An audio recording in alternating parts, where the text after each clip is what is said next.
A good night of Shabbos. My last video I spoke about a man by the name of Patrick or Pat Robertson. He's not Jewish, he's a Gentile. But he is a Gentile who supports the rights of the unborn. And he cares about life, which is one of the issues that I care about. There is another Patrick, another Pat, who passes himself off as a conservative. In fact, he's one of the authors, contributing authors regularly at townhall.com, which is one of those news services that I look at from time to time. His name is Patrick Buchanan. But unlike Pat Robertson, using the words of the Holy Kotzker, Patrick is not a Gzeira Shava. The Patricks are not equal. They may be conservative in name, but in name only. Pat Buchanan has a history of defending murderers of Jews during the Holocaust. He was championing the issue of Demaniuk. John Demaniuk was accused of being Ivan the Terrible. And he defended him because those Jews couldn't possibly have remembered after 40 years. It's irrelevant whether they did remember or they didn't remember. But Pat Buchanan, defended a man who ultimately was found out was a guard at one of those horrible death camps. He might not have been Ivan the Terrible, probably not, because Ivan the Terrible was about 6'1", 6'2". He was about 6'5". But he was a guard there, and he did some dastardly things. And Pat Buchanan has never apologized for supporting him. And whenever he has an opportunity to criticize Israel, he does so. The last one being an article that appeared in Town Hall regarding who supports a war with Iran. He lays it out that there is no reason, there's no need for America to go after Iran. Because what has Iran done? It's destabilized 5 countries. Those 5 countries, we don't need them. They're garbage. Syria, Iraq, Lebanon, Yemen, and of course, Hamas and Gaza.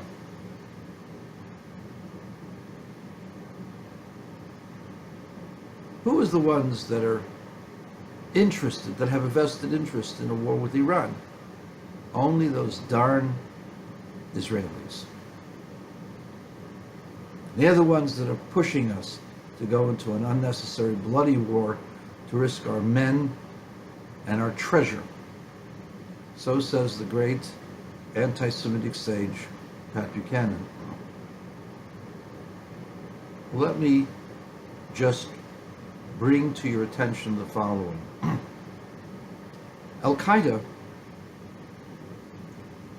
had no government, had no nuclear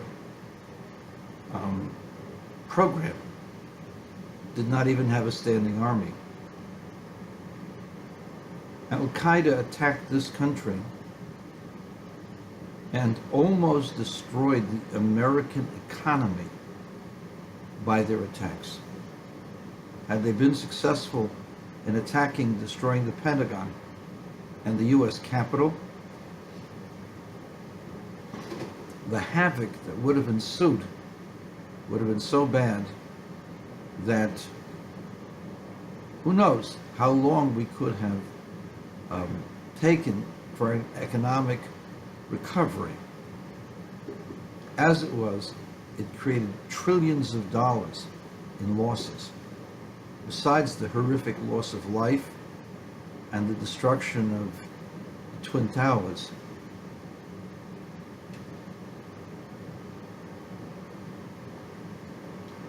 Iran is the number one seller, the number one sponsor of international terrorism. What Iran is trying to do to this country would make 9/11 look like a picnic. I have seen videos of those same kinds of imams promoting bringing a suitcase of anthrax into the water. Can you imagine anthrax being distributed in the water system in the Great Lakes, destroying 1/4 to 1/5 of the fresh water of this country, of the world, and poisoning hundreds or scores of millions of people? That's what they openly say. The mullahs of Iran are not limited by their armies. They are developing cadres and cells of people to murder, to maim, and to create havoc wherever their groups are found. It is not in the best interest of this country to leave Iran as it is. Iran, if it becomes nuclear, and it's very close to becoming nuclear, the fact that it entered into a nuclear agreement with America and with others, which the president has taken us out of, was only in order to allow there to be a lull so that eventually it would be perfectly legal for them to develop nuclear weapons at the end of 10 or 15 years, which we are closer to that now. I have no doubt that Iran has secret nuclear programs working as of now. I have no doubt about it. Once Iran becomes a nuclear power, it will dominate the Middle East with all of its oil. And at that point, it can bring Western Europe and much of the civilized world to their knees, because until we develop the so-called clean energy and make it economically viable, the world runs on oil. And the world will continue to run on oil for the foreseeable future. Oil, natural gas, solar and wind have very little economic potential. It's just too expensive and doesn't work as well. Nuclear does, but they're not promoting nuclear because of the nut jobs the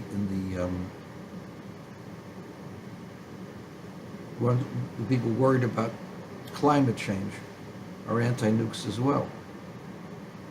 At any rate, the point being that Iran is a danger not just to Israel, but to Saudi Arabia, and he glosses over Iraq. Iraq is one of the largest oil-producing countries in the world. Iraq has got a tremendous amount of oil. Controlling Iraq would make Iran almost the equal of Saudi Arabia.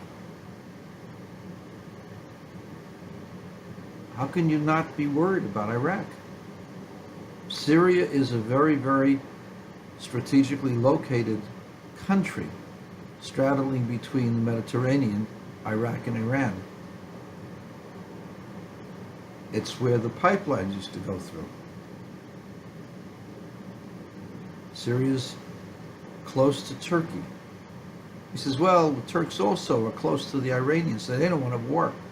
Turks and the Iranians, if they have a common goal, that's to eradicate the Kurds in the north, northeast in Turkey, northwest in Iran. Kurds want their own country. So that's where they would agree on. But the Turks and the Iranians both want to compete for dominance in the Middle East. If Iran dominates, it will threaten Turkey.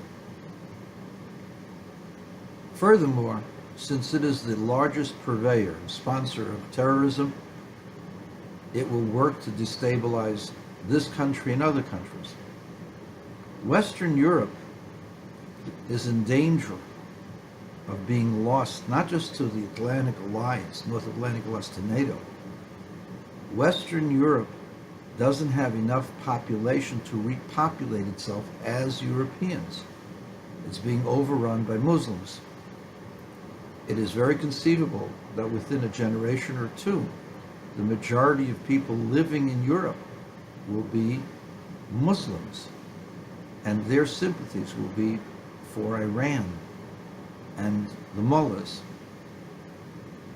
You get my drift. The Iranians are not going away. The Iranians are getting worse and worse if they're not to be stopped. And he asks the rhetorical question, well, what happens if America goes in? We're going to need hundreds of thousands of people to occupy such a huge country. No, Pat, what you forget is that the Iranian people hate the mullahs. The Iranian people were very, very progressive, very, very advanced, very Western-like until the mullahs took over, because the Shah was oppressive.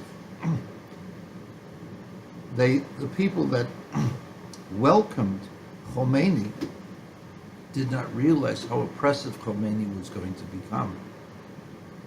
But make no mistake about it, Pat, there are millions of Iranians ready to take over the reins of government if we get rid of the mullahs. So our purpose would not be to occupy Iran. Our purpose would be to get rid of the government, to get rid of those leaders, and install leaders whom the people will elect and want. You're saying it doesn't exist. Look at the millions of people who came out and protested against the government, and thousands or hundreds and thousands were murdered by the Iranian dictatorship. President Obama did nothing to stop it because he was kissing up to the mullahs to make this Iran deal. So, Pat, you have your strategic map all screwed about. You don't understand modern-day politics and modern-day terrorism. All you have is the old handbook of blame it on the Jews and see how far it gets you. So, in conclusion, the two paths are different. They're not the same, nor should conservative people in this country continue to support and read Pat Buchanan. Pat Buchanan is a bigot. He's an anti-Semite. I'm saying it publicly and everybody knows it. He sees everything as an Israeli plot. As they say, blame it on the Jews. They're a good target. We're the scapegoat for thousands of years. But I think that there are people who see past that path. There are people who see what the Iran threat really is and want to do something about it. And there are millions of Iranians pleading with the West to support their desire to be a free people. Let's give them a chance.